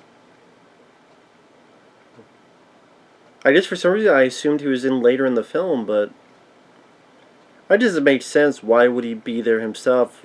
He just sent his guys. I guess that does make sense. I don't know. For some reason, it's been a while since I've seen this. Again, I've only seen this maybe. This is probably maybe my third time watching it. So I'm not familiar like other people with it. Again, this might be my third time. I think I saw it once back in the day, and I'm like, I think because back in the day, I was just more into wanting to watch action films or monster movies, like a lot of kids are. But later on, you appreciate more stuff. And then I saw it for request and enjoyed it. And then this right now. It is not a film I rewatch a lot, but it's a. And I believe someone sent this as a gift. I forget who, because my mind is an idiot. But actually, someone sent this as a gift long ago. So, if you're watching, thank you for that.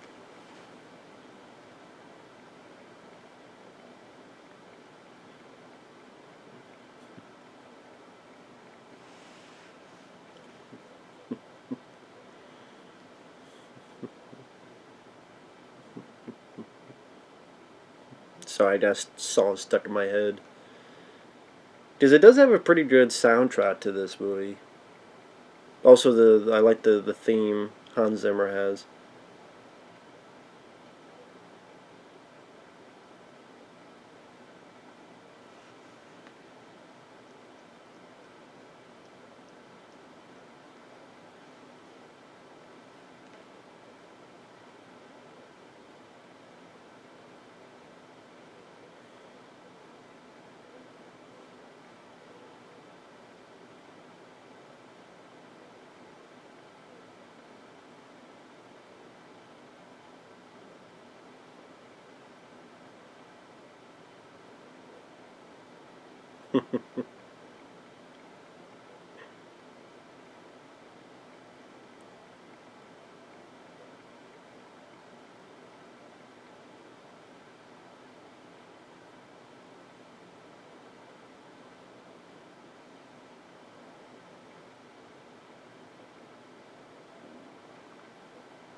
Yeah, now everyone's coming into play here.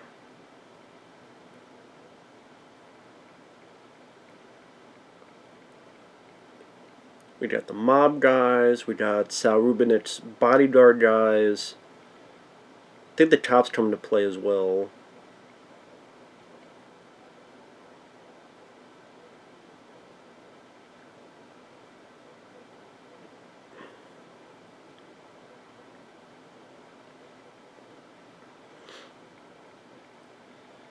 So, in this, I mean, in Enemy State, it was two parties. Here, it's three parties.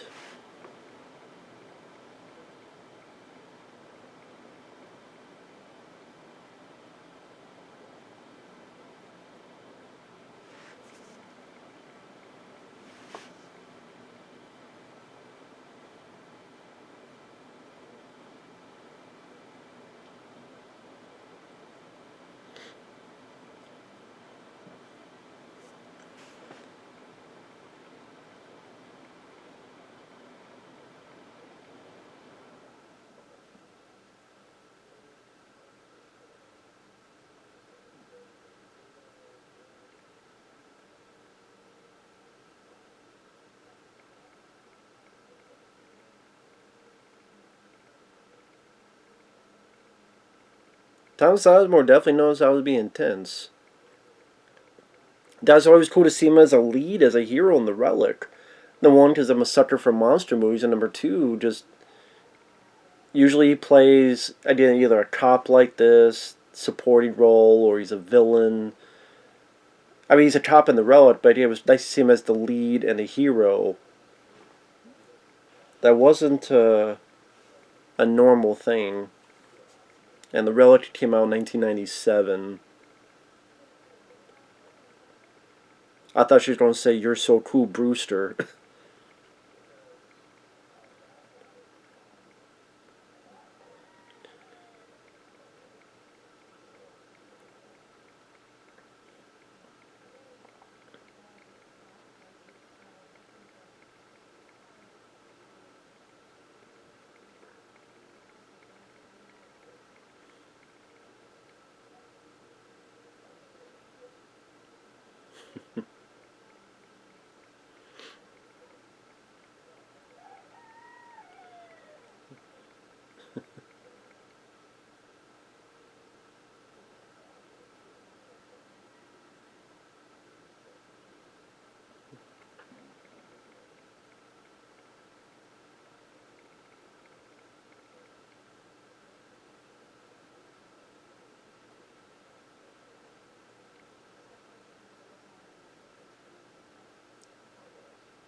Sorry, I'm not saying anything. I apologize. I know it's not the most exciting commentary, Andrew, so I apologize for that. I got lost in the movie because I do think Tony Scott did a nice job, as well as Tarantino's direction, Tarantino's writing, where it's this rising build-up where you know what's coming. It's kind of like Alfred Hitchcock would say, where you set up a room, two people talking, all of a sudden a bomb happens, and you go, oh shit, you get that reaction. But if you show people there's a bomb, and then they start talking, now you got suspense. So again, here's like, we know there's the cops, we know there's the mob guys.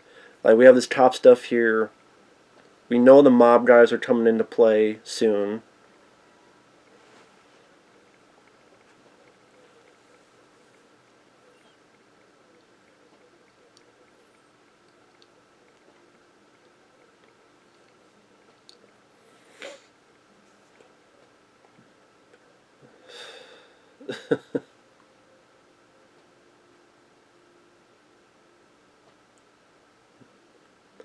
And it's also interesting because your lead characters are kind of not, it's not an action film where they're leading the charge during this. They're kind of the in the middle bystander of all this chaos.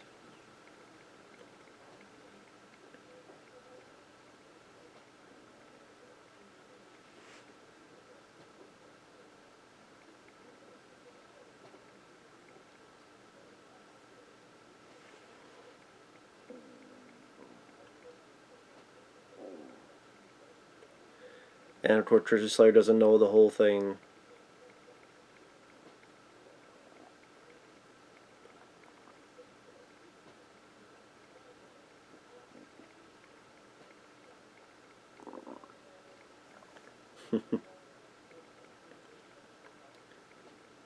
It's also interesting, like Val Kilmer playing this type of role. Does even Val Kilmer, you say, was an up and coming guy? Because there was The Doors, there was before Top Secret, and doing these films, and after this, what is '93? In '95, you have Batman Forever. Speaking of Riddle Me This, a line from earlier.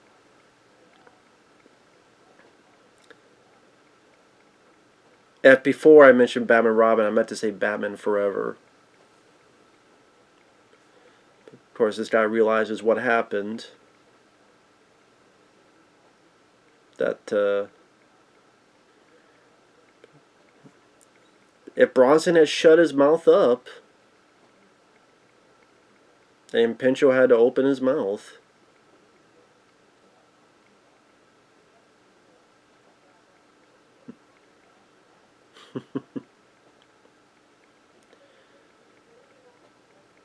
It's funny that Saul Rubin, that you can almost look at as like a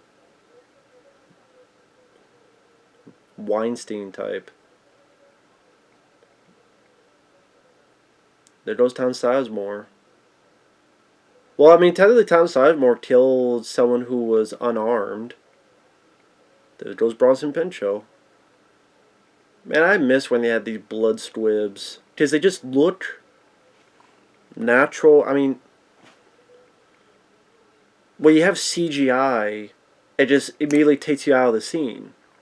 Seeing this, it doesn't take me out of the scene. I'm just witnessing the scene as it plays.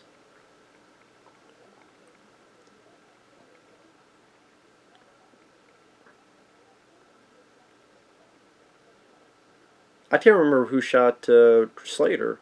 So that's the thing, like, he comes in, it's not like, oh, he's going to be the action hero. It's like, boom, immediately he's down. Immediately he's down for the count. While all this is at play. There goes the drugs.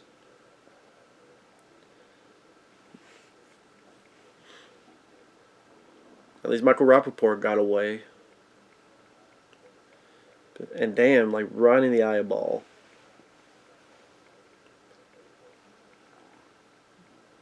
I would say, how the hell did he survive? But that has happened where people get a wound like that and they do survive.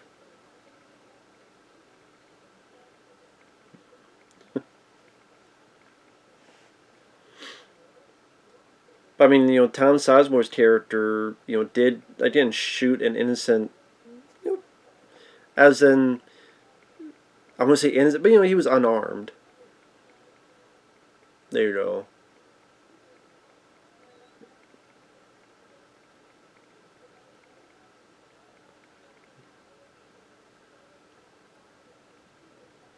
Oh, shit. So I guess like Chris Penn is the last survivor.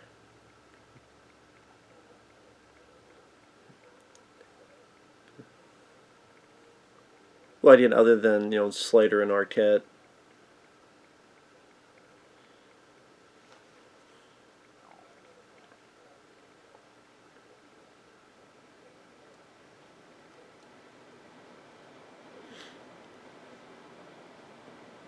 Yeah, he's not going to make it. So pretty much, other than those two, Chris Penn's the last one standing. That's cool because I like Chris Penn.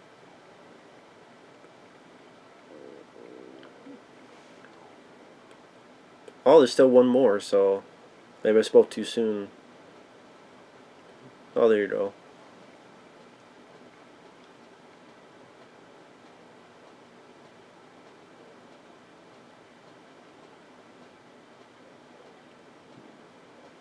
Yep, I spoke too soon. Yeah, there you go.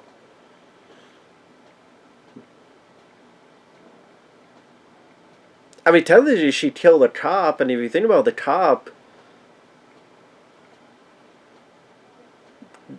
what did Chris Penn do that was necessarily wrong? As in, oh, if this was an action film, like, we would have the, bad guy shooting people. I mean, the good guy shooting people would be fine and dandy. But, Chris Penn there, he shot a bad guy who, killed one of his cop buddies. So, technically, she just murdered a cop and going to get away with it. Especially, like, the fact that she shot and killed a cop was a bit weird choice to me. Like, if it was one of the goons, like the Mafia goons, that'd be one thing, but again, or if it was, like, Christopher Walken, like, that'd be one thing, but, I don't know, the fact that she... But I think Chris Penn, now that, that's, okay. Chris Penn shot Slater, that's why. Duh. Forget everything I said. Because I looked down for a second, I saw Slater was shot, and I forgot how he got shot. And then I'm like, oh yeah, that's right. Chris Penn shot him, and that's why she shot Chris Penn. Forget all I said. See, that goes to show you that I haven't seen this film as often as other people did. So yeah, Chris Penn shot Slater, and then that was her revenge for what happened to her love. And yeah, people have survived wounds like that. I don't know if the bullet is lodged into the skull, into the eyeball. I don't know what the deal is. Because the bullet must still be there if it didn't go through. Otherwise, he'd be, Do you need to take the bullet out of the eye?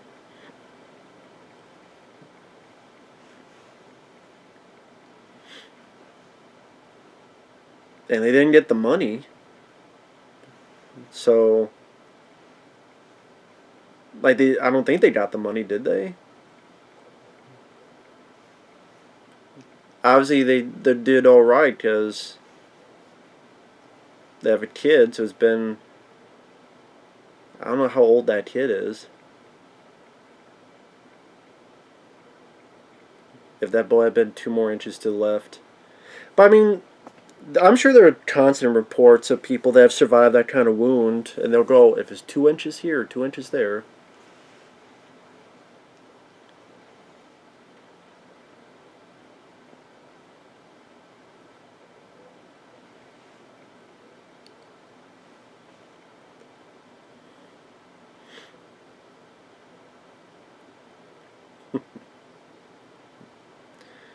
Well, why did you do the poor kid dirty like that? You called him Elvis. Now he's going to get made fun of constantly throughout life.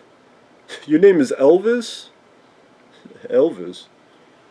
So. So yeah, Chris Penn shot him, then that's why she shot Chris Penn. That's right. Yeah, if I paid more attention, I would not have gone on through the whole diatribe. And that's the movie. I mean, you look at the cast: Slater, Arquette, Hopper, Val Kilmer, Gary Oldman, Brad Pitt, Christopher Walken, Bronson Pinchot, Sam Jackson. It's funny.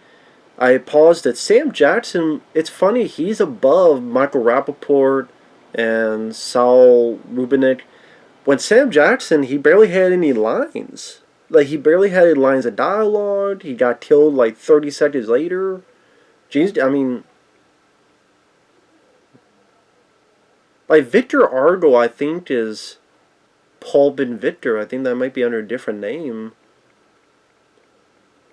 I think so. But yeah, Chris Penn, Tom Sizemore.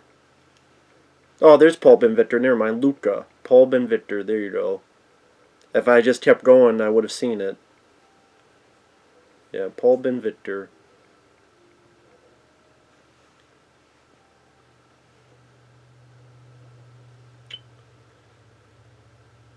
And that is True Romance. Good movie. Rest in peace to people like Dennis Hopper and Tony Scott and James Gandolfini and yeah, Tony Scott, Dennis Hopper, James Gandolfini, Chris Penn. Rest in peace, Chris Penn. You know, a lot of good talent, and got all together to make a very solid movie that many consider nowadays a '90s classic. So with that said, thanks for watching, guys. Take care. We'll see you guys later. Bye-bye.